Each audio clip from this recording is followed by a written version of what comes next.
Hi, welcome to Someone Else's Movie, the podcast where an actor, writer, director, or nebulous industry figure gives a little love to a movie they didn't make. I'm Norm Wilner, senior film writer for Now Magazine, and this is the other thing I do. My guest this week is the actor and filmmaker Connor Jessup. You may have seen him in Falling Skies, in Jason Buxton's Blackbird, or the most recent season of American Crime, and he stars in Stephen Dunn's drama Closet Monster, which opens in Toronto this Friday, June 15th, before rolling out across Canada this summer. Connor picked Still Walking, Hirokazu Kore-eda's 2008 domestic study about a family gathering for a meal over the course of a single day. Now, families being families, there's much more to the film than that, as Kore-eda shows us over the course of his gentle, perfectly observed drama. As usual, I'd advise you to watch the movie before listening to this episode, since we'll be discussing the plot in depth, though I don't think Still Walking is really the sort of experience that you can spoil. Connor will tell you. This is someone else's movie. For a long time, when people asked me what my favorite movie was, I gave one of those like rambling, non-committal answers where I was like, on this day it's different than this day. Sure. But since I discovered Still Walking, I unequivocally say Still Walking is my favorite movie. And not just my favorite movie today or this week or this month, but my favorite movie. Until I discover something different. But for now, it's my favorite movie because... And I've seen it must be 20 times in the last 2 years. Wow. And... anyone who knows me will immediately be turning this podcast off because they're like, shut the fuck up about that damn movie.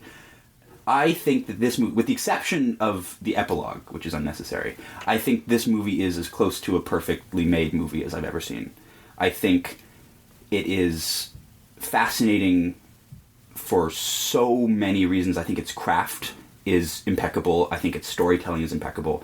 But more than anything... there's lots of well-made movies. There's lots of perfectly made movies, actually. Sure. But this is a movie that will always, no matter what, no matter how many times I see it, just make me smile. And make me smile for almost the entire length of the film. Which is interesting because, and this is something that I've been thinking about, it's not an optimistic film. I was going to say, it's not... it is sort of upbeat. And that's what, the film, I think it's, an interesting way to look at it is its contradictions. And I think Japanese culture in general is interesting in that it wears its contradictions on its sleeve more than any other country I know. Mm-hmm. But this film is the same in that it's not optimistic because optimism is about the future. Optimism is things will be better, things will get better, these people will improve. There's none of that in this movie. Everyone basically leaves... at the end, exactly where they started. Yeah. But it is the detail of the film is so infused with empathy and warm-heartedness and humor, and it's a weird mix of, it's one of the most warm films I've ever seen, but it's not optimistic. Which is, when I think of most other films that are warm-hearted, like I think of like I think probably one of the closest American comparisons would be like Ira Sachs. Sure. You watch like Love is Strange, yeah. Which has a very similar vibe. It's more, different, but even that movie has an optimistic ending. It's like, you get the sense that like, even though he dies, it's like you get the sense that things are improving and these people are overcoming their problems and life is still life, but it's getting a little better. Like, Kore-eda has none of that. Right. It's fascinating. Sorry, I'm rambling. No, you're not. You're not, because what I was going to do is then kind of come at it from the larger Kore-eda spectrum, which... How do you... I never know how to say it. Is it Kore-eda? Kore-eda? I think it's Kore-eda because of the hyphen, but right. It's always a transliteration, and I'm Who knows? Yeah, I'm embarrassed to say that I've never actually had the opportunity to talk to him, so I've never been introduced to him, which is annoying. His films play here, but I don't think we've ever had the chance to interview him at festivals and stuff, which just hurts. Eventually. Someday, yeah. We can all dream. He's on my list of people that I would love to talk to, if only to understand a little bit more, because there's a sort of what you'd said about there's a sort of an observational, placid nature to his films. All of them, really. Yeah. Even something like Nobody Knows, where it's about a situation that is getting worse and worse and worse, but it's still not the film makes you wonder why you're so angry because the movie is so calm. And here, there's that observational aspect of it, but it's also weirdly humanist in its reserve. Well, the interesting thing for people who don't know much about the background of the movie is that Kore-eda's background is as a documentary filmmaker. That's how he got his start. He worked for many years exclusively as a documentary filmmaker, and his first feature films up until Still Walking, so including his first film Maborosi, Afterlife, Nobody Knows, famously, they're like very dark.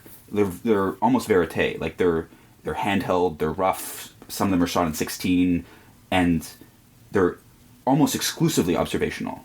And I remember seeing an interview with him once where it was very interesting, where he commented on that until Still Walking, he was using his eyes and ears, and those were his tools as a filmmaker, just observation. Right. But that in Still Walking, it was the first film that he thought he might deserve to be called an auteur for that film. It was the first one where he thought that title might apply. And I wonder if that's because this was like his first personal story. This is the film was inspired by his caring for his mother as she died, and his mother had just died. He wasn't over it. No way. Yeah. He was writing and making the movie like mid grief, and the character played by Kieran Kiki, wonderfully played by Kieran Kiki in the movie, is like he says like that's his mom. Yeah. Like, everyone else is like a composite. Everyone else is like the grandpa. It's like parts of his dad, parts of other people, but Kieran Kiki is his mom. And you feel that in the movie. It is really, I was struggling with it for a while because it isn't like his other films. It sort of is, but it isn't. I mean, it's very much, what's the word I kept thinking of? It's thornier.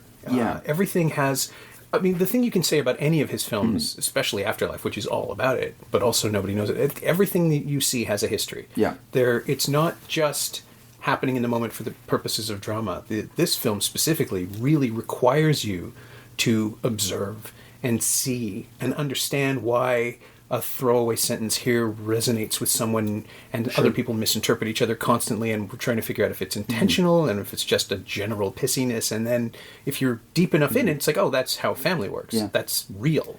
It's also, interestingly, his least plotty film, because Nobody Knows is about kids getting abandoned. It actually has, despite being approached very unsentimentally, it has a very dramatic ending. Sure. Afterlife has this concept. Yeah. Like Father, Like Son is all about a concept. Sure. Our Little Sister is basically a movie without a movie, so that's a different conversation. but Still Walking, there's no plot, really. Yeah, there's a backstory. That's as close as they get. But what's interesting when I was thinking about it is that the audience is in this constant process of learning things about people and what happened, and it's not really until like the 45-minute mark, I think, maybe even later, that you really have a full picture of why they're meeting. But the characters themselves, there's no discoveries, there's no revelations. The closest thing you get is that moment where the grandpa's in the bath and he realizes that his wife knows about the affair 30 years ago. That's the closest you get in the film to like new information being learned by the characters. Right. And I should point out, if you're listening and haven't seen the film, that's part of it. But that's also not the big deal. The real hook, the real locus of the drama is that the family is missing someone. That someone has died 15 years earlier. Yeah, 12 years in an act of heroism. Someone has one of the sons has drowned trying to save someone, and this is the anniversary of that passing. And every year they get together, and this is much more common in Japanese culture than it is here. Every year they get together for kind of a memorial, sort like it's more just like they get together for dinner. Yeah. And on the day that he died, just to mark it. To mark it. And it's become increasingly, it seems to have become increasingly informal over the years, and it's just like an excuse for the family to get together. Much to the chagrin, I think, of most of the family members who seem to be counting the number of times they see each other every year and trying to minimize it as much as possible. Yeah. But that, too, is a really interesting observation about sublimated trauma and grief and how, families, this classic trope. It's not even a trope. It's apparently a sociological fact. Most couples don't survive the death of a child. Yeah. In Japan, I think there's much more of a... And these people are rooted in tradition and they can't be apart from each other. And this figure, Junpei, the brother, who's present in every scene of the film. In fact, is present as a photograph in a lot of the film. But it's a film that is, and we can maybe talk about this later, that has some of the most exquisite use of inserts of any film I've ever seen.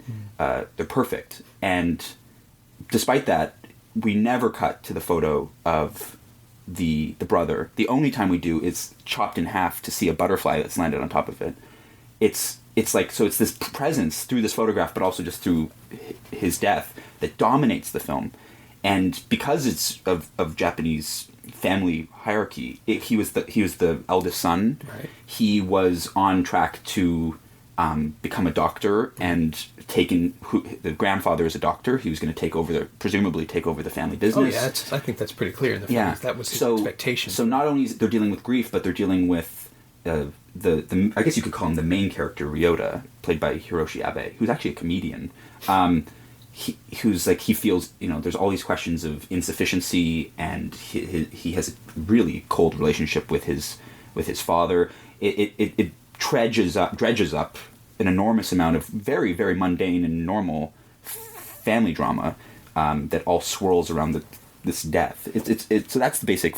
If you haven't seen the film, that's the basic conceit, and really the only conceit of the film. Yeah, and it is up to us on first viewing to figure out how it fits together, and the details they're not explicitly withheld. There's never a scene where people refuse to talk about things, but they reach it at the pace that a family would. There's none of the classic Western narrative expository characters saying, I'm your brother, we've known each other this long. None of that. It's just there to be seen. But what you said actually is really, I think, a really interesting point that leads to other ones, which is that it is slowly, the information and the plot is, or the backstory is, you get it piece by piece, and it's masterfully done, but it's not cheap, if you know what I mean. I think a lot of, and this comes to a lot of his craft and a lot of his filmmaking, is that he's like the anti-formal formalist, in that he uses a lot of techniques, both visually and narratively, like that, or like long takes, static camera,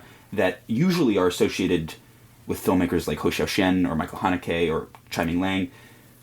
But in those films, it's like they are loud about it. Yeah. That's like, I'm an auteur, I'm a filmmaker, hear me roar. Well, it's a declarative cinema, It's declarative. But he uses all of those techniques and hides them. Yeah.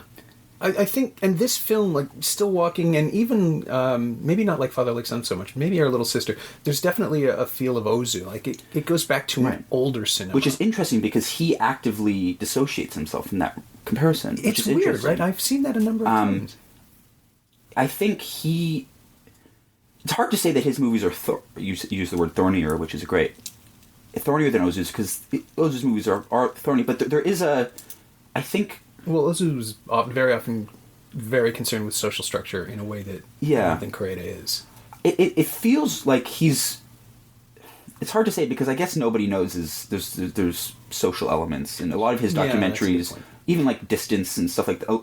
Of course, Distance. God, I always forget his background is in...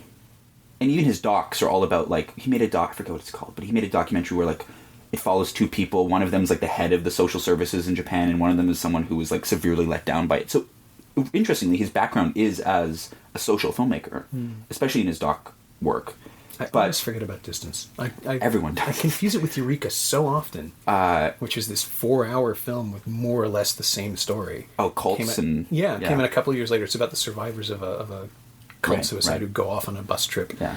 And the two of them are just interwoven in my mind. And also, it stands apart from his filmography. It doesn't fit in my head into the other films he's made. But what's interesting is that for me, Still Walking is Kore-eda, in the sense that all of his other movies feel either like a wind-up to it or a fall down from it. However you feel about Like Father Like Son or Erdal or Our Little Sister, it feels like he achieved something with Still Walking that was the purest form of what he was trying to do. And it's like It's almost like if you ran out of it. I don't know what to say. It's like, it sounds mean, but... Well, but no, I know what you mean. Maybe this was the film he needed to make. It seemed like everything came together at that time. It's like, it's bad to say that, his, obviously losing your mother is terrible, but it seemed like it happened at the perfect time in his, like, technical development that this movie could be made. And you can look at lots of filmmakers and see that, like, just like there was like the perfect circumstance. Like, if Scorsese didn't think he was going to die, he probably wouldn't have made Raging Bull the way he made it. So, and if The Shark had worked. Exactly. Right. So there's lots of those stories, but I think that this is a much more subdued version of that. But I think to circle back, I think it's interesting to think of him as a formalist who sort of refuses formalism, because he never, although he uses long takes, and some of these takes are 2 or 3 minutes long, of these like dinner scenes and table. Well, the cooking scenes. I mean, those are just the preparation. Most of these scenes with lots of people are done in one shot, or one shot with inserts. But he's never ever afraid to cut. He never. There's no dogmatism in his movies. It's one of the least pretentious movies I've ever seen, and the word bothers me usually, but I think it applies here because it. I don't know how someone makes this movie unless they are genuinely in their bones, top to bottom, toes to head, not a pretentious person, because there's no rules. There's no like I have to do this. If I can only cut in on this, he's not afraid to cut on movement. He often hides his cuts, which is something that people like Hou Xiaoxian would never do because that's like bourgeois bullshit.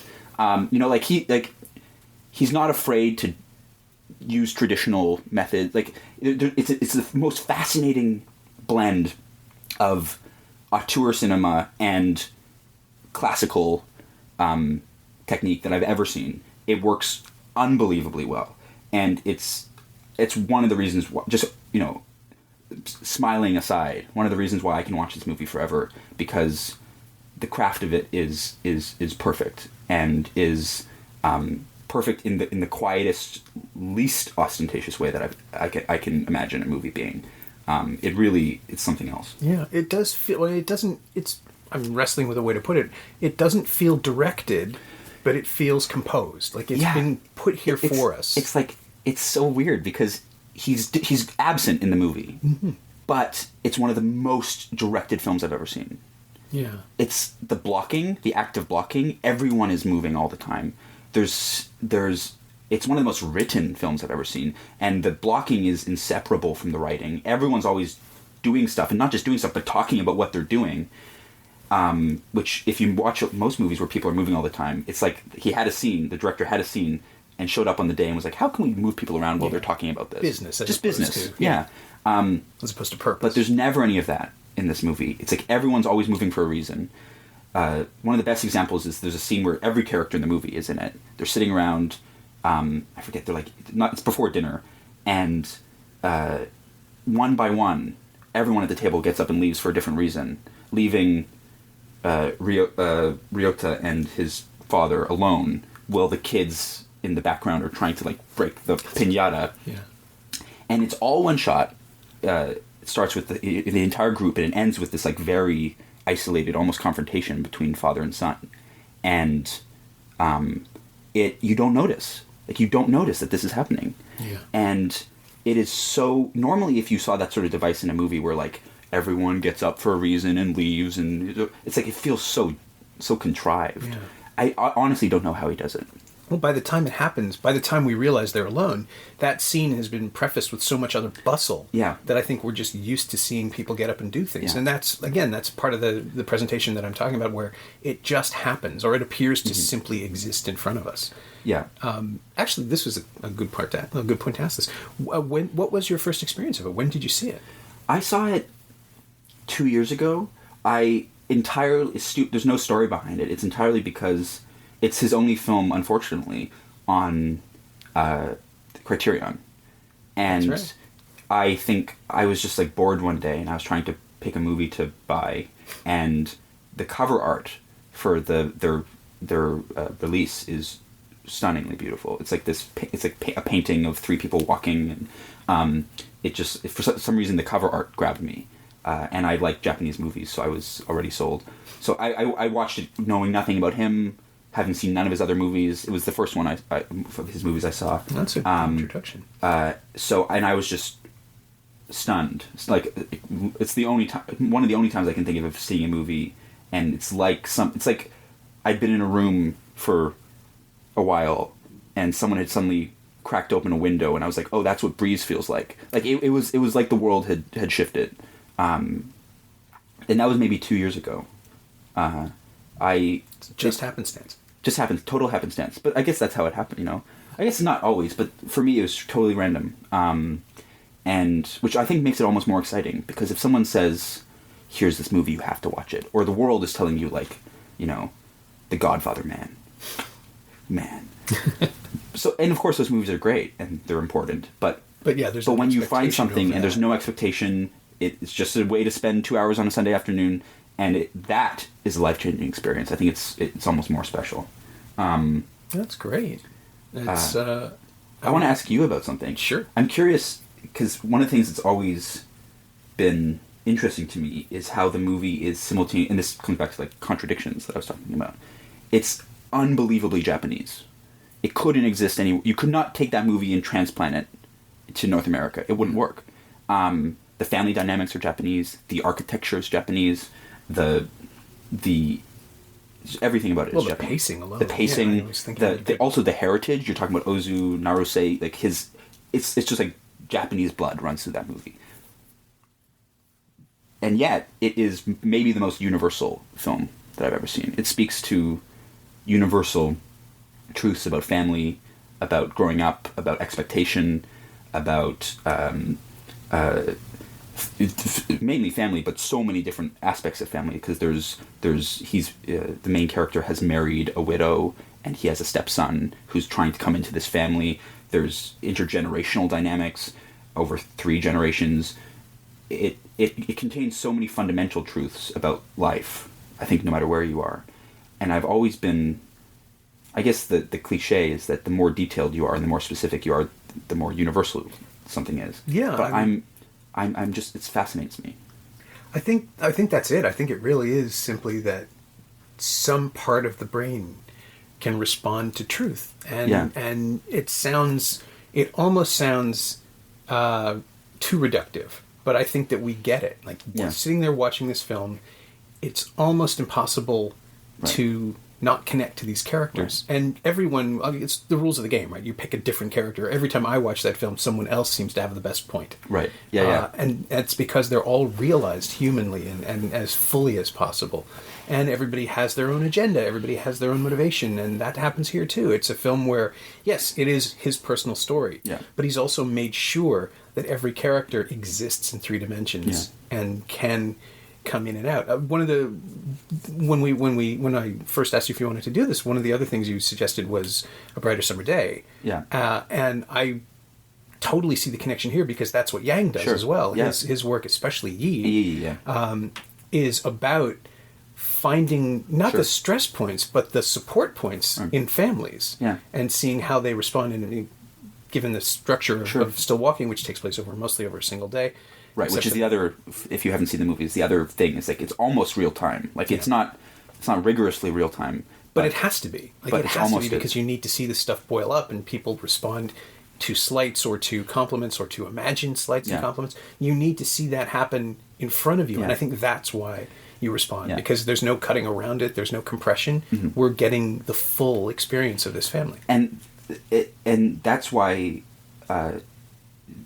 in that way the film is, I guess that's what I meant by it. It's like one of the most directed films I've seen, because it relies, for impact, and Yi and Brighter Summer Day are similar, it relies almost entirely on the cumulative effect of detail. Yeah, you need to be there to get to the end. You have to get to the end. And things add on to each other. There's no climax. There's no confrontation. It's not building towards release. It's just building and collecting. And to do that, because that very easily, and in some of his other movies, like Our Little Sister, I think, or like Air Doll or whatever, the result is just slight. Like, you're like, that was pleasant. Let's move on in my day. But to have it to only deal in the tiny and have it add up to the huge, I think requires such a deft hand. It's almost never makes me want to watch another movie again. Like I don't understand how a person can have that much control over detail. It's interesting though, because that's what Afterlife is about. Like Afterlife is all about constructing a single moment. It's the premise of the film, if people haven't seen it, is about recently deceased people given the opportunity to build the memory that they most want to live in. To physically construct the memory that you want to take with you on film, and be there forever. And weirdly enough, that seems to resonate more with Still Walking than anything else, because you get the sense that he is racing to capture these things before he forgets them. It's weird because Afterlife, there's a gap between Afterlife and Still Walking. He made several films in between. But I think you're right. I think of his whole filmography, the film that shares the most DNA with Still Walking is Afterlife.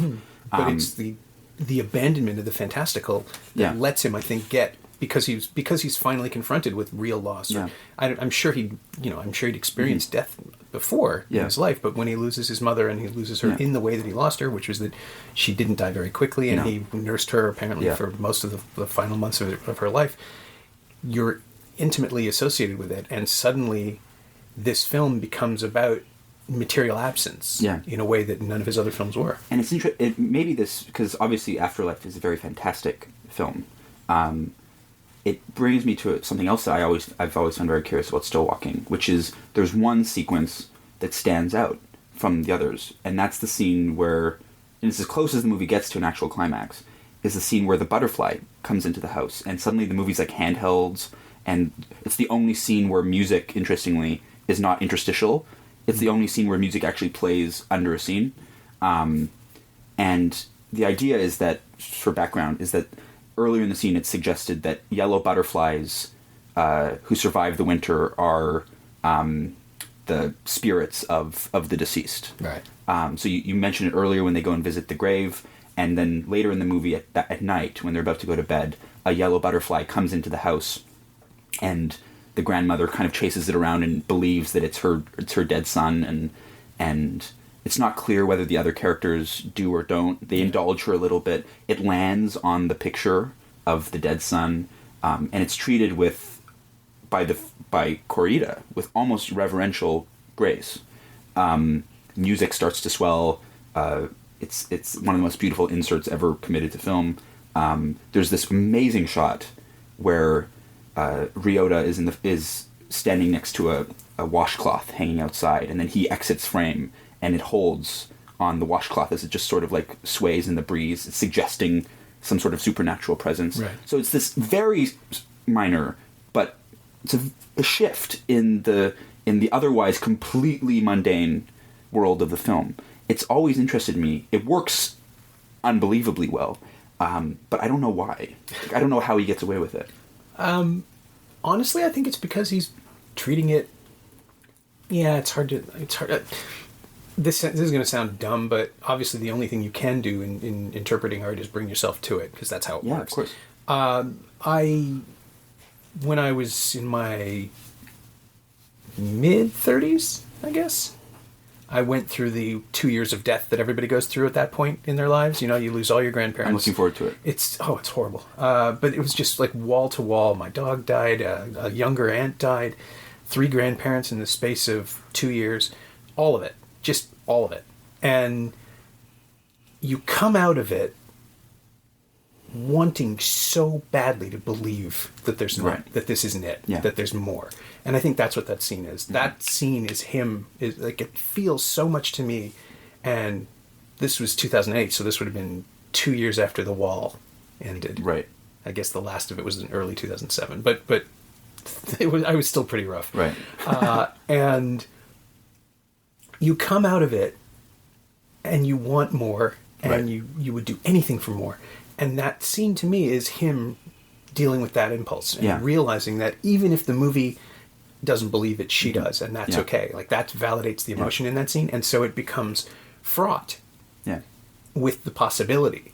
And the possibility, without proof, is actually worse. Is more painful to watch someone go through that. And I think that's what happens in that scene, is that you're confronted with the possibility of possibility, and you see everyone else responding to the Yeah. hope and how it hurts them.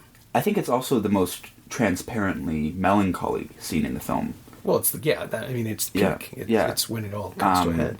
Because of the music, because of the way it's shot, because of her. Kieran Kiki is incredible in the entire film. Like, it's one of my favorite performances ever. But in that scene in particular, she just shows this like unbelievably, it's desperation. Yeah. But with this hope, like suffused with hope. She's chasing this butterfly around the room, like with her hands raised, like worshipful. Yeah. And it is interesting to think about it, and it's I've never thought about it that way, as Kore-eda trying to not indulge but play with this notion which surely was dominating his life. Yeah. Of like, where is my mom? Yeah, it feels very much like he's representing it rather than judging it. Like, he's just showing how that would Which play. is his gift in general. If you look at Nobody Knows, for example, Sure. you see the mother who abandons her children, which is, on paper, about as despicable a thing as you can do. Oh, yeah, no, I And can't. it's, like, unimaginable. Abandons her children, her 4 children, right? Yeah. To... surely, if a leave. logical person, if you thought it through, is like their death, and obviously she's not a likable character in the film, but she's presented with such fairness and such even-handedness, and played when she is on screen by you or whoever, I forget how to... I think it is just you. You, which is funny when it comes up in English in the credits of the Yeah. movie. Who's terrific in Still Walking, but is wonderful in Nobody Knows too. With just basic humanity, nothing special, just like basic humanity. Yeah, she's just not getting it. She's just not. She has she's her just own, not again, there. She has her own agenda, has but her she own just agenda. doesn't see what she's doing. And because of that, the movie easily could become this screed, and Nobody Knows, that is. Yeah. But it just doesn't. No amount of time in the movie is spent like, I hope that woman gets her just desserts. Like, it just totally diverts its attention away from that. Yeah. I mean, I want to think that the reason she doesn't come back for them is because she's been hit by a bus, but that's just me, and I accept that. But yeah, no, it's not about judging. Yeah. It's just about... And Still coping. Walking has maybe less, because it's a less dramatic subject, but is a perfect embodiment of that. One of the things, maybe, and this talk about all of his movies, is that I think he's the best director of children that I've ever seen. Mm-hmm. A lot of his movies feature children prominently or as the main characters. Nobody Knows, obviously, being the most obvious one, but there's a grandson, the step-grandson in Still Walking, who's a very main character. Sure. He actually seems to be spending more time with them these days with Like Father, Like Son. Like Father, Like Son, Our Little and Sister. I Wish, which I always forget about too, is all kids. And he gets the most convincingly natural performances out of these kids that I've seen before. And I've tried to, in watching the movie over and over, and watching Nobody Knows a few times, trying to figure out how he does it. And he just seems to, and you can see in interviews with him, he talks about it a little bit, shift the characters after casting the children. So he really reconstructs characters around the actors he's cast. Sure. And with kids, of course, shaping a performance to a child's strengths as an actor. Which is always smart and much harder than it sounds. I would think. I was a child actor. Yes. I wish I'd had a Kore-eda. But also and this sounds maybe cheap, but they're always doing shit. Like, they're always drawing or fiddling with stuff or eating or playing with something. Right. There's never a scene, in Nobody Knows for sure, but in Still Walking really, where a kid is just sitting there delivering lines. It doesn't happen. Yeah. They're rolling around on the ground, or they're playing with a piñata, or they're jumping up, and they're always doing stuff. And because that's what kids do, it doesn't seem distracting. Yeah, no, it's just that sense of life continuing outside the frame. Like, when people leave, they're going to do something. They're not just leaving the movie. Exactly. And I just find it, for obvious reasons, I find it remarkable in general, but for obvious reasons, I find it particularly noteworthy with kids, because these shots, these 3-minute long wide shots of the whole family, where kids are running in and out and picking up watermelons and coming in, and like those shots are impossible. Yeah. No matter if it's just adults. So to add kids to that element and have them be or add that element to the shot and have it be so convincing, it's just like from a purely technical level, it's really impressive. From the continuity standpoint alone, yeah. But I guess that's the advantage of shooting in long takes, is that if something goes wrong, it's there. Yeah. Like you can just keep it. I saw a movie where the entire premise was shooting a single take in a single reel, a film called Too Late. Right. It's presented in 35 millimeter, and each each shot is the length of the reel. Right. And there are some flub lines in there. Right. And it's kind of inevitable, and I get it, you're burning film, you can't redo it. But at the same time, you're aware that, this is a construction. Sure. And in Still Walking, I'm sure the kids drop things, and I'm sure stuff is happening, but none of it feels like, that's a shame that they kept that in. Yeah. It all feels like it's real. It all feels genuine. And I think that it's interesting because, I've heard Ho Xiaoshen, who does a lot of long takes, obviously, in a much more dogmatic way than Kore-eda does, talk about how the thing that matters most is not so much like blocking in the traditional sense of, so you're going to stay here for 5 seconds and you're going to walk over there on that line and you're going to open this door and look back over your shoulder. It's more about making sure that the world that the shot is happening in is complete. Okay. So like the drawers have the right stuff in them. Just like everything's, it's almost a production design challenge. Right. More than it is a blocking challenge. You never want someone to have to mime something. Yeah, so that if someone bumps into a TV or wants to open a door and go through it, it works and there's something there. And I think that leads to something that I think is very fascinating about this movie, which is production design. And it's worth noting because it might not be obvious if you go and watch the movie, you might not even notice. In fact, I don't think you will. But this entire house is built on a studio, including the backyard. It's entirely a set, constructed and conceived for this film. It's one of the best sets I've ever seen. People they're like, he's saying everything about the movie is the best he's ever seen. It's true. I believe it. The detail, in scanning through it earlier, the thing that, there's lots of examples like this, but an example of what I mean is that in the living room, they have these sliding doors, these Japanese style sliding doors, and you can see on a couple of them in the corner, there's like scratch marks from picking the table up and moving it for so many years, bumping the table by accident into the wall, scuff marks. Yeah. You never notice it. It's never featured. You'd have to pause to see it. That level of attention to detail, which is everywhere on that set, is what makes it work. Like it's not in addition to the film. It's what makes the movie work. Right.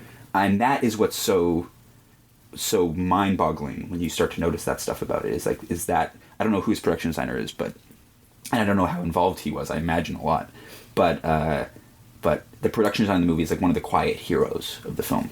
Yeah, it does feel. I mean, I knew it was a set, but it doesn't matter. Like it doesn't matter. It in a weird artificial authenticity sort of way.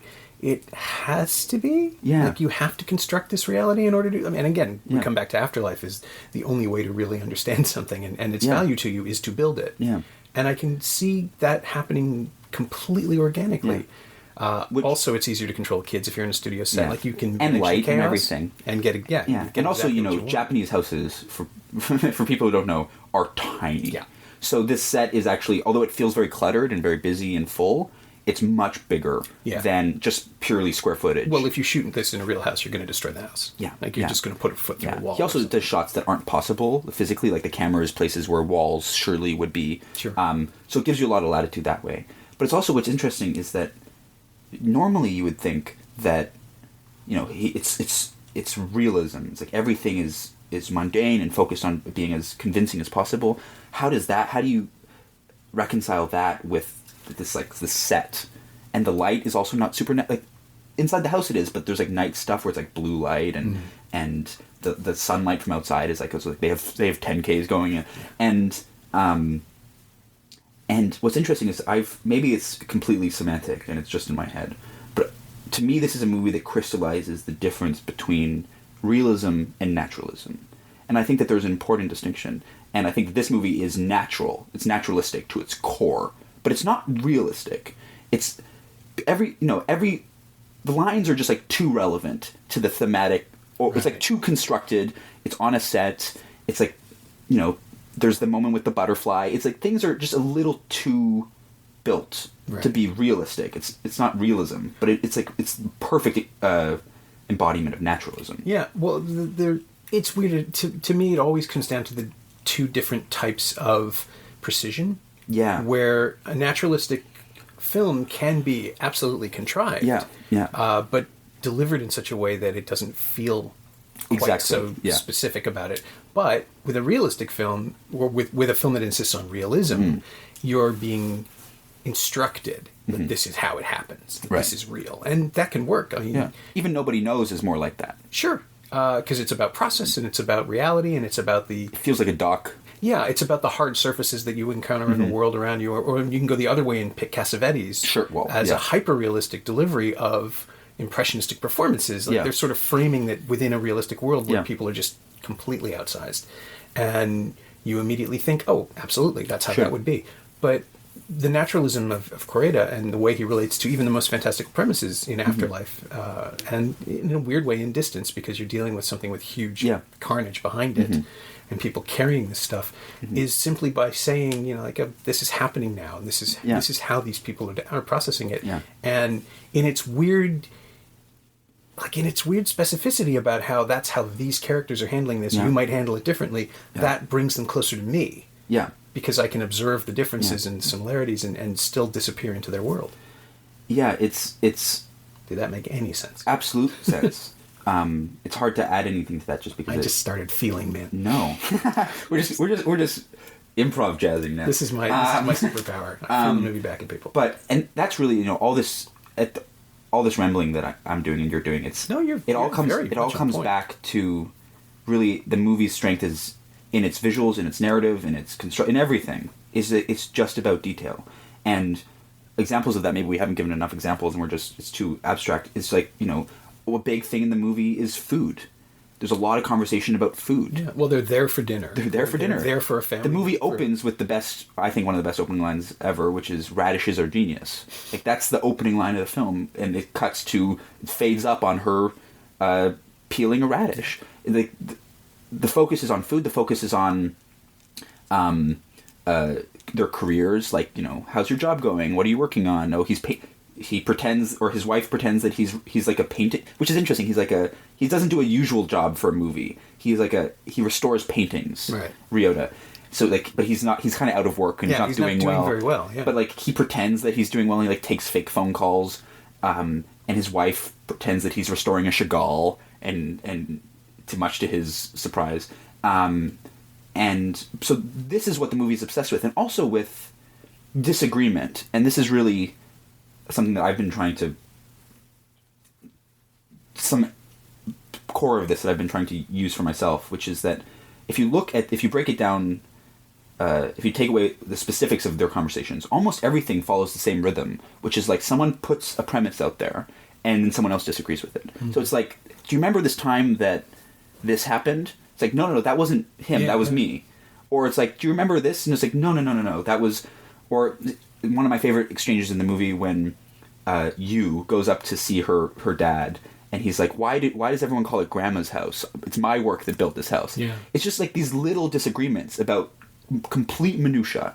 Or like, I have a favorite pop song. No, we don't. It's all that's the entire film. Yeah, and it's about the family history that is constantly in question. Yeah, exactly. And that brings it to the larger themes of the affair and the... Everything, and even the sense of loss is that everyone is valuing it differently and everyone is responding to it differently. Yeah. And they've had 12 or 15 years to fight over it, but nobody's fought. That's the other thing that's really interesting is the suggestion of all the sublimated... This isn't August Osage County. Yeah. This isn't like Meryl Streep chewing up the scenery and family drama with a big D. Like there's no fight in this film.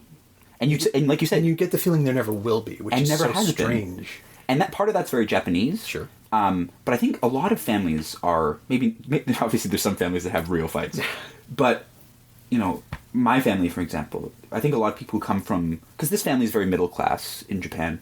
I think a lot of middle class families everywhere have that dynamic of like things are mostly good. People get along. No one's estranged. Everyone they get together for Christmas, and you get together for Easter and maybe one other time, and you're all very friendly to each other. And but you underneath, collectively agree to not bring up the stuff exactly that's going to really cause a problem. But underneath that still surface, there's conflict. If you know someone for 20, 30, 40 years, there's going to be conflict. Sure. And none of it is life changing, but it's there, and it sometimes it threatens to come out, and sometimes it comes out in just little pieces, and the movie is entirely about that, and it's very rare to see that. It's hard for me to think of any example of that in Western cinema.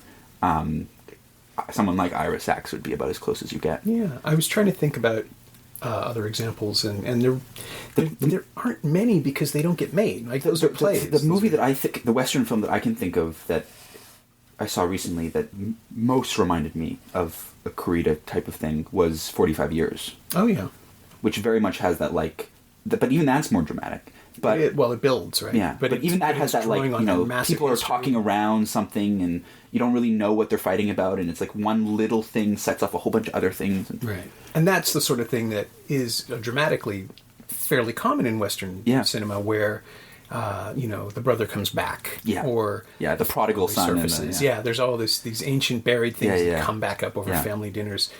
Somebody was just talking about that on Twitter, a list of films with confrontations over meals, and it's like, there's a lot of them because it's a stage thing. It's something people recognize from drama. Mm-hmm. That is what drama is supposed to be. Mm-hmm. I mean, it's Banquo's chair in Macbeth. It's Hamlet confronting the king with the play.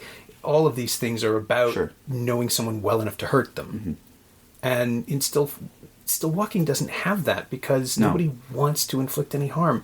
All of the conflicts have been settled individually, like not between. There's been no scene ever where someone says it's the anti-Xavier Dolan movie.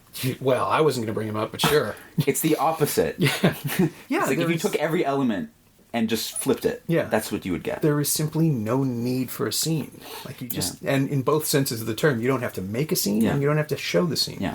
Whereas, with Dolan, and don't get me wrong, I admire him and I admire his movies, but there's a certain people feel differently. I am not a fan. But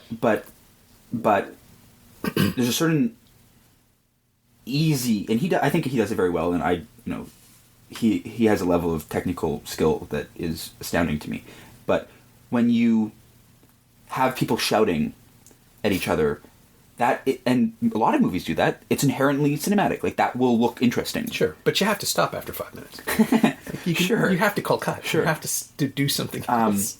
But to build a movie that has none of that,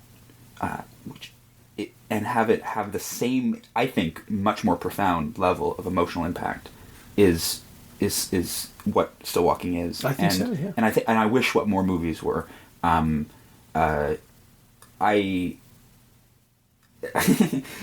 like I'm stumbling because it's like I don't want to talk about the same things over and over. It's a perfect film, except, like I said at the beginning, with the exception of the epilogue, which is unnecessary. I don't mind the epilogue because it shows you that they have actually internalized the best parts of that family. It's interesting. I saw an interview with Kore-eda recently, or like a couple years ago, where he said that if he could go back and do it now, he would keep the epilogue, but he would remove the narration.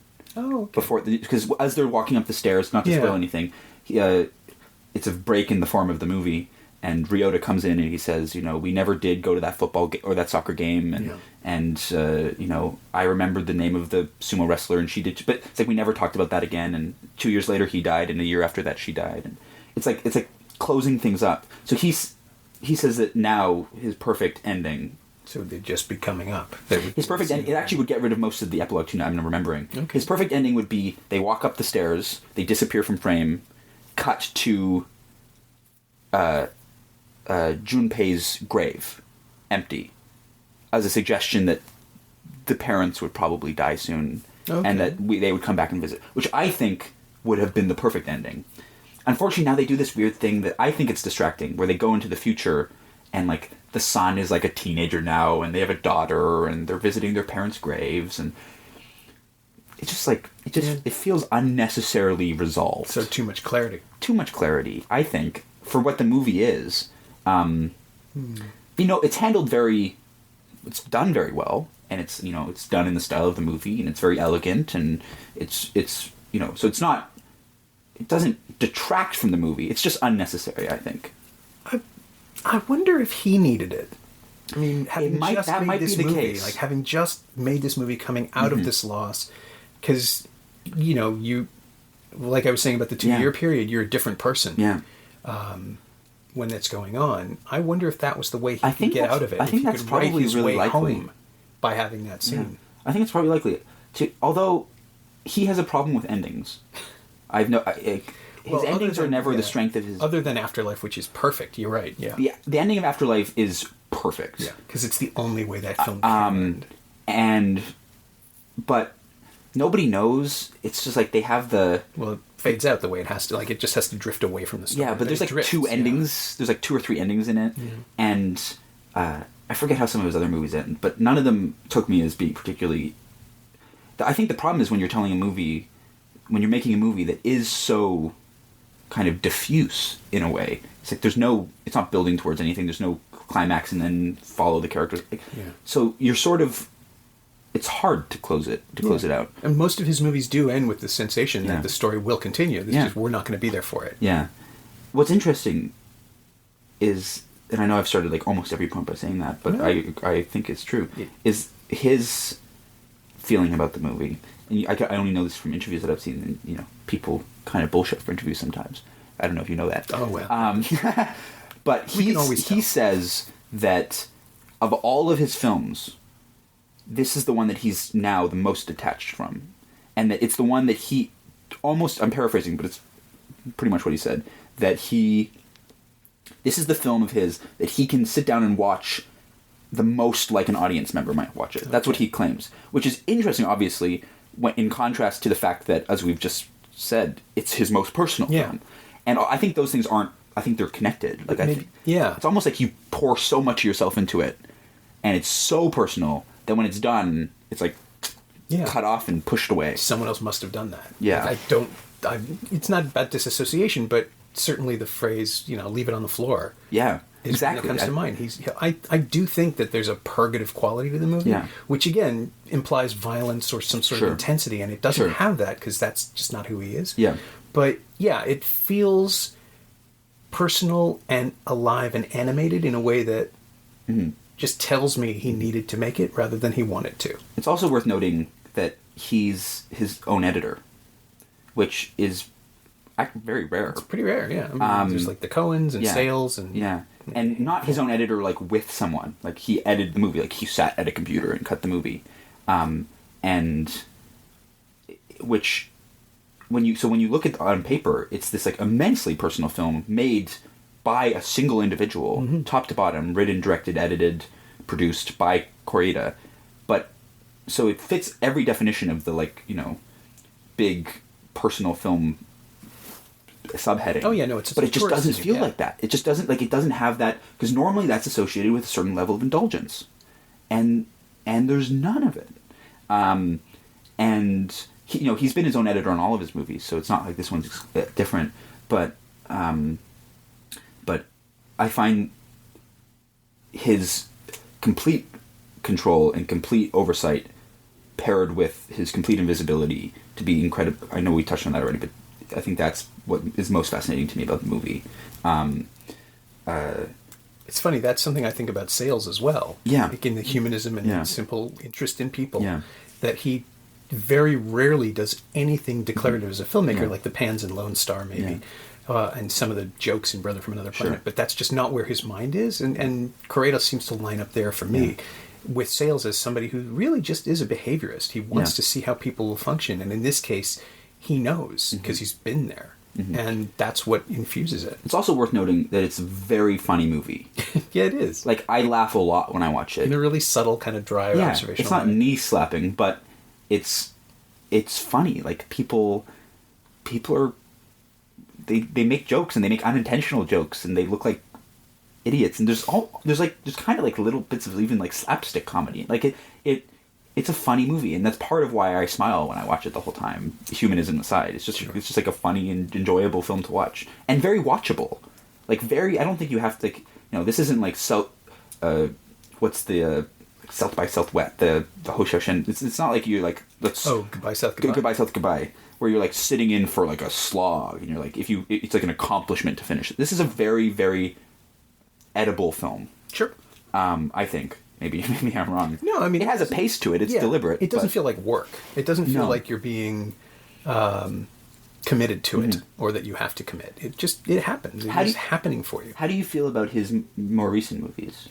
I think they're less immediate in a weird way and especially Like Father, Like Son, where you get the sense that he's playing with the drama like a Rubik's Cube. He's sort of trying to figure out the permutations of it. I like them. That one is interesting because we talked about how Still Walking is very Japanese, but works everywhere. I feel that's not true for Like Father, Like Son. I've talked to some friends who are from Korea and from Japan about the concept of that movie, which is like, kids are switched at birth, and the parents 5 years later have to decide whether or not to switch back and get to handle it. And to me, and maybe this is just me, but to me that it's so obvious that you keep the kid you raised for 5 years. It's so obvious, or at least it's a major discussion. But to everyone in the movie, every professional they talk to, the people in the bureaucracy, everyone's just like, so you're going to switch, right? Right. And that's very connected to Japan, because still even bloodline and family, and it matters a lot more in a much more traditional way.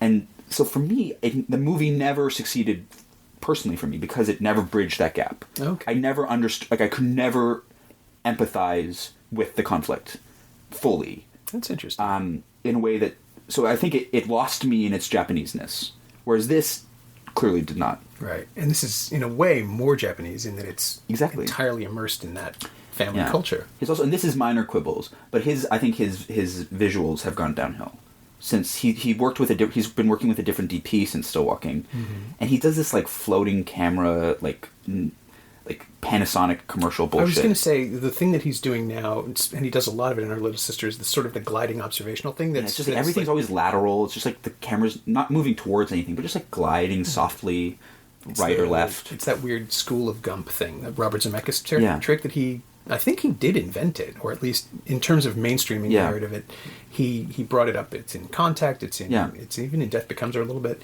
but there's that weird aspect of a type of cinema, a type of shot that is conveyed when Zemeckis does it, and I think I've been seeing that in Kore-eda as well. Yeah, and also like he's just, this is all superficial, but it's just like he's like overexposing everything by 3 stops now. Everything looks like lights just pour. It looks like it's lit by like Janusz Kaminski. Like it just, to me, it looks like, and it's all like very shallow focus now, like Father, Like Son. It's all gray and soft, and everything looks like a Nike commercial to me now. So you don't feel that's purpose driven when he does it? I don't feel like it. I feel like it's like he got bored and wanted to change it up, and he got some new DP who was like, "What about this?" Like that to me, that maybe that's me being pessimistic, but that feels like it. It doesn't seem to add anything, but the result of that, I think, in Our Little Sister especially. And maybe this is what he's moving toward, maybe this is intentional, is that the movies feel now like they're barely touching the ground. Like, this is naturalism. Our Little Sister is not naturalism. Our Little Sister, everyone is happy and smiling and laughing all the time. Everyone is like a perfect angel. I don't know these people. I've never met people like this. I would be creeped out if I met people who are that happy all the time. So it feels like he's almost moving towards fantasy again, in that people don't. It's just like it's lighter than air. The films.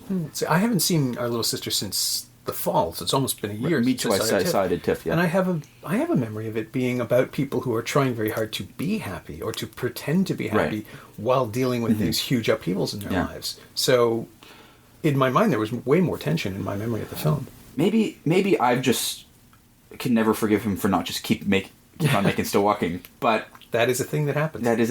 Yeah. And, he doesn't owe me anything.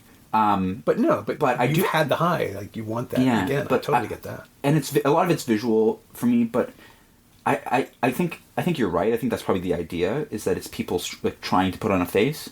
But the problem is that it never really shows the other side of it. So you get this impression of just like sort of not real people.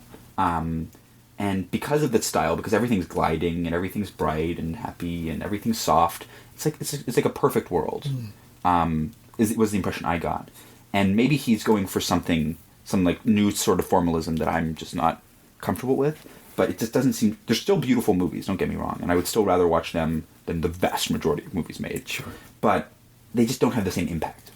I wonder if the difference between Still Walking and Our Little Sister might simply be that Our Little Sister is about people trying to fulfill the roles that are set out for them, and Still Walking is about people who don't care. Like Maybe. they're fulfilling the roles, but they're not trying. They're just there. They've been living them so long that they've internalized them. And then because of the absence in Still Walking, it's highlighted just how formalistic these performances of their roles are. I also feel like he's maybe run out of ideas. Like Our Little Sister a little bit, and I've only seen the trailer for his new one, which is playing at Cannes After the Storm. Look like and feel like Kore-eda's greatest hits. It's like he's recycling the same actors. It's like the same family dynamics. It's the same conflicts.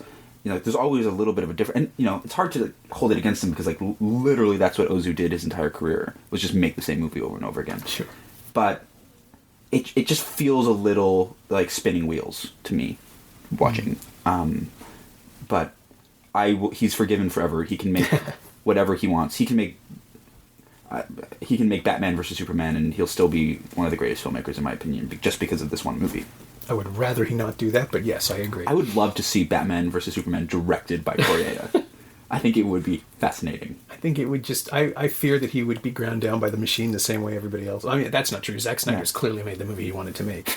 but Kore-eda, because no one knows him here. You mention his name, even in film circles. He's very... not people. It kind of rings a bell, but it's not like a figure.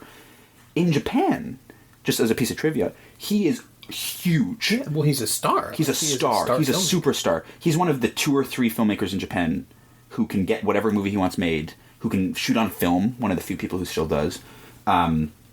He is like a household name.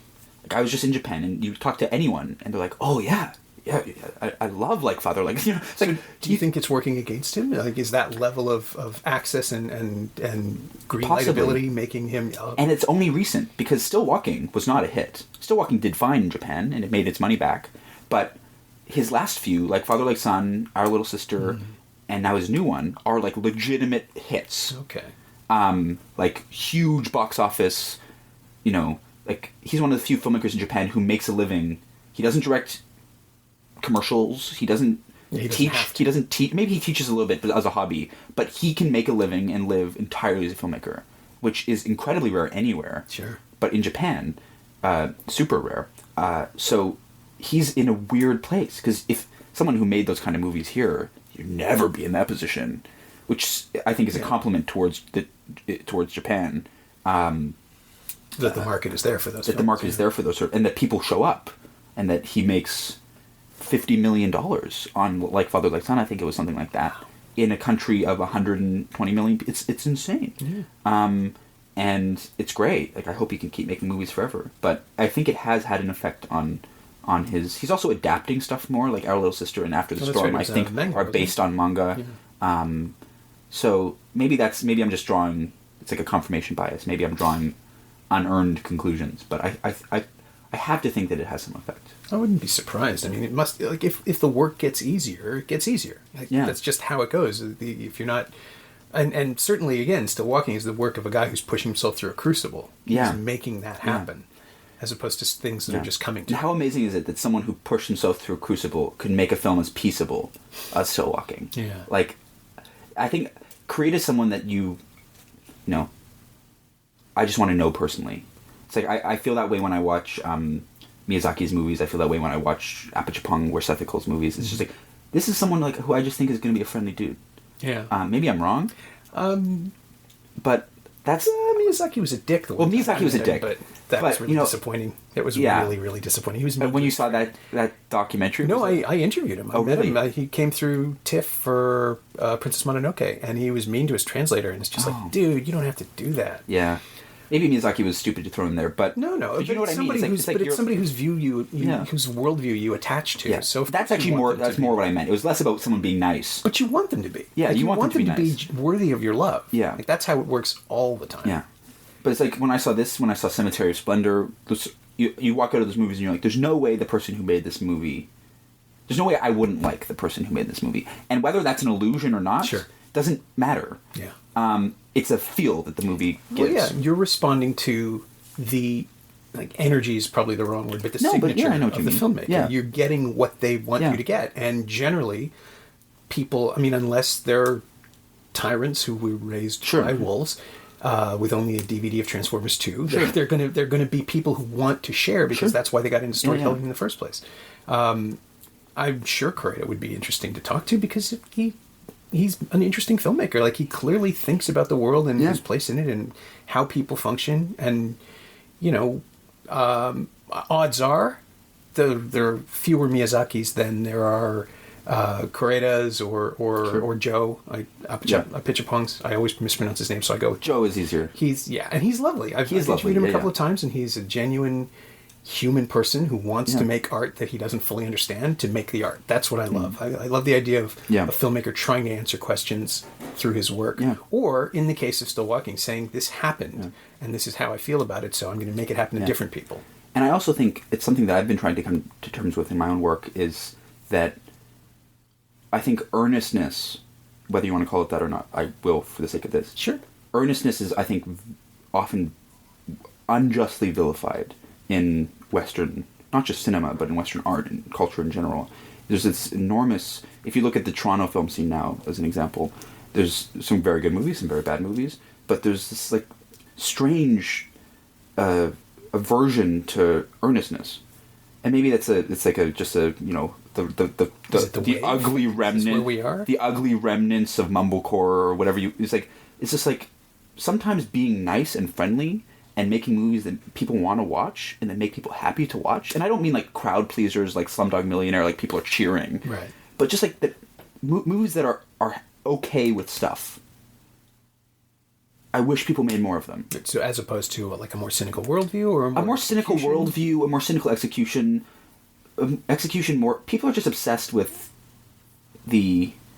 with cinema, with a capital C. People are obsessed with the dogma that comes with that. And even great filmmakers are. Like, I have less and less interest every day in watching Michael Haneke's movies, because they're immaculately made, unbelievably impressive, incredibly fascinating, and completely cold, and add nothing to my life. Yeah. There's a handful of his films that I'll fight for, but for the most part, you feel like you're being punished for showing up. Yeah, and like, there's a place for that. I think, you can learn a lot just technically from watching his movies. You can learn a lot about craft and all that bullshit, but I guess I've been coming to terms with trying to make movies that I actually want to make. Okay. Do you know what I mean? I do, and this brings us to the closer question, which is always the same on the show, which is, what of Still Walking have you borrowed or stolen or internalized? What if it has made it into your DNA? Almost everything. Okay. Wholesale theft. I watch this movie when I'm writing. I watch it when I'm acting. I watch it when, like, it fills my veins. It makes me happy. It makes me inspired. I can have a shitty day where I don't want to write. I don't want to think about movies. I don't want to talk about movies. I don't want to be associated with movies. And all it takes to make me want to write is to watch 5 minutes of Still Walking. Wow. And that, I really mean it. and so in that way, it sort of suffused everything. There's a lot of, I could go on and on with specifics, but it's all the stuff we just talked about. I've tried to put into my work. His specifically, I'm just thinking recently, his aesthetic of this film. I think it's one of the best looking movies I can think of. The use of medium lenses almost exclusively. He uses, from what I can tell, from what I can see, he never uses a lens wider than a 35 and never uses a lens longer than a 75. It's like he works in this medium range, which is very unremarkable. It doesn't, like, long lenses have a very specific noticeable effect. Wide lenses have a very specific noticeable effect. He doesn't do either. In some of his other movies he does, but not here. The camera's static, but not and like we said, the style is rigorous. It's like he uses long takes. He only cuts when he needs to. It's very minimal in a way, but it's not loud about it. It hides itself. It's quiet. It's humble, and obviously you can't. It's hard to emulate those things unless you actually are quiet and humble. But it's something to aspire to. Yeah. He always knows when to cut. He cuts. Sometimes he cuts. He almost always hides his cut in movement. He isn't afraid to cut on wipes, like people walking past the camera. He'll use that to cut. Yeah. People exiting, people enter. It's very traditional, and and this is what I mean by people are obsessed with cinema. It's like I've talked with, a lot of these filmmakers are like, I refuse to cut on movement. It's easy. It's too easy, or like that. The music that he uses. If I tried to put that in a movie, people would be like, stop being so fucking cheesy. But he doesn't care, because it's what works. Exactly. Sometimes it's what's right. So I've been trying, because I do have an enormous pretentious streak, and I have an enormous precious streak, and if you watch the first couple of shorts I made, like, they're fucking unwatchable. Like, why would I make that? Like, it's like to itch some, or to scratch some weird formal itch, but then I watch it and I'm cold to it. Okay, but if I'm cold to it watching it, how am I supposed to expect anyone else to want to watch it? But isn't that simply because you're a different person now? Because you are evolving and I hope learning so. and growing, and so the stuff that you make, it's Cronenberg looking back at Shivers and Rabbids and saying those are his monster movies. Those are filled with ideas that would continue to percolate. And like I said, this is almost self-defeating, because a lot of my favorite movies are, I love Ho Shen, I love Chiming Lang, a lot of my favorite stuff is falls into that category. But just in terms of the movies that I want to make, this movie, I guess the best way to say it is it invented, or it gave me a barometer to know whether I wanted to do something or not. Okay. That's actually really nice to put. It gave you clarity. Yes, it gave me a remarkable amount of clarity. Who was it? Billy Wilder, who's had the what would Lubitsch do above his door? I think so. Something like that. Yeah. It's like if I had an office, it would be what would Kore-eda do? And right now, I think in a lot of my stuff that takes the form of wholesale shameless theft. But I hope as I go on that it'll get in a more I can personalize it, and it'll get in a slightly subtler way. But that's how style evolves. Exactly. Everybody I'm starts still young off aping what they love. Yeah, that's how you know what you like. That's how you know what you're better at. Yeah, exactly. And also, you can see because he makes it look so easy. He makes it look so easy, and then you do it, or you try and do it, and you're like, why is this so much shittier than what he did? And that is helpful. Because that's you can put your shot up next to his, or your scene, or your moment, or your idea, and you see why is it not as good. And he's not the only one. I'm not that obsessive, but him and people like him. Why is it not as good? And then you break it down and you get better. Right. And that's that should be what film school is, but often isn't. I think. No, not in my experience.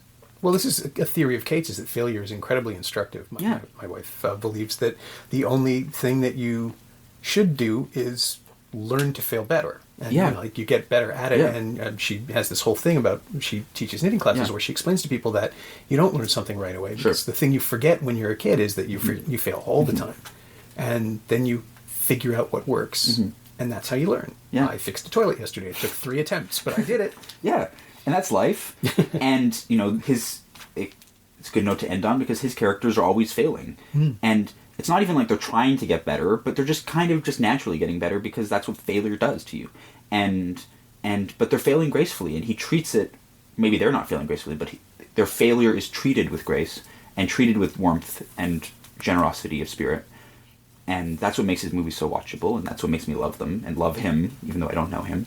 And that's what, if I can even take 5% of that and infuse my movies with, to anyone who listens, I say, I want to make kind movies. I want to make movies that are kind, and I want our decisions to take us in a kind direction, because it'll make it more fun to make the movie.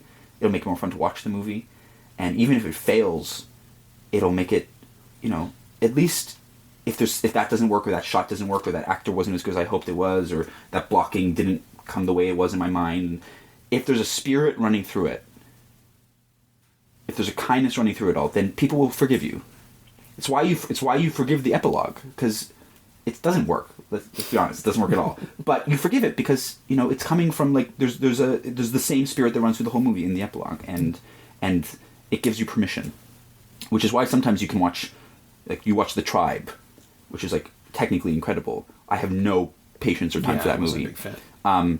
Because of that, because I'm like, I don't care if every single moment is impeccably constructed and you got exactly what you wanted at every turn. I don't give a shit. Because because you don't. You can make the same movie. I legitimately. You can make the same care. movie 75% shoddier, technically shoddier, with 5% more verve and spirit and affection, and I'd give you my life. Like I'd be there. I'd be so there. Yeah. And so that's what, not just in my filmmaking, but in what I want to watch in movies in general, has become more my thing. So you will not be doing Batman versus Superman anytime soon? God, I hope not. Oh man, can you imagine being on set just from an actor's perspective? I think the craft services would have been phenomenal. I'm sure people were well paid. The experience of it was probably the easiest thing anybody had ever done that in their career. Because how hard can it be? You're shooting for 10 seconds at a time, right? The green screen stuff is the green screen stuff. You'll do that later. You don't have to worry about it. You don't have to care about it. Nobody wants to reinvent Bruce Wayne for the 21st century. That's where... that was the joke of Kore-eda directing. It's like, if you actually made a film that engaged with Bruce Wayne's private pain and personal history, that would be really interesting. Yeah. And it wouldn't be a Batman movie, and it wouldn't work. No. That's the problem. If you did that, it would be... I don't even know what it would be like. It would be like Gun Super, where the guy was a raving psychotic who's running around getting people killed. Right. Instead of actually helping or getting over his own issues. Well, it's like Kore-eda's worst movie is Hana, his samurai movie, which I always forget about. Yeah, me too. Which is as close as he gets, because there's like sword fights in that movie and shit, which is like as close as he's ever gotten into action. Sure. It just doesn't work. Oh my god, it doesn't work. And I don't know what he was trying to do with that movie. But you're like, just stay with like a dinner. just stay in a house with some people hanging out, because it's remarkably ineffective. But Hana is, I'm imagining Batman done in the style of Hana, and I don't know if it is better. I think I would. Could not be. It could not be better. That's true. That's true. Yeah. All right, Affleck, if you're listening, get Kore-eda. Talk sequel. We'll be here. My thanks to Connor Jessup, whose new film Closet Monster opens this Friday, July 15th in Toronto. It also stars friend of the show, Aaron Abrams. It'll be opening across Canada in the weeks to come and in the U.S. later this fall. And keep an eye out for Connor's latest short film, Boy, on the festival circuit. If you follow him on Twitter at Connor Jessup, all one word, he'll keep you posted on its playdates. You can find Still Walking on DVD and Blu-ray in an excellent special edition from the Criterion Collection. It's also available for rental and purchase on iTunes, but only in America. Sorry about that. Really, though, the Criterion edition is totally the way to go on this. As always, you can find me on Twitter at Norm Wilner and elsewhere on the internet at nowtoronto.com. You can also find this podcast on Twitter at Semcast, S-E-M-cast, and on the web at someoneelsesmovie.com. If you want to leave a review on iTunes, that would be very kind of you. This week's call sign is Closure. Thanks for listening.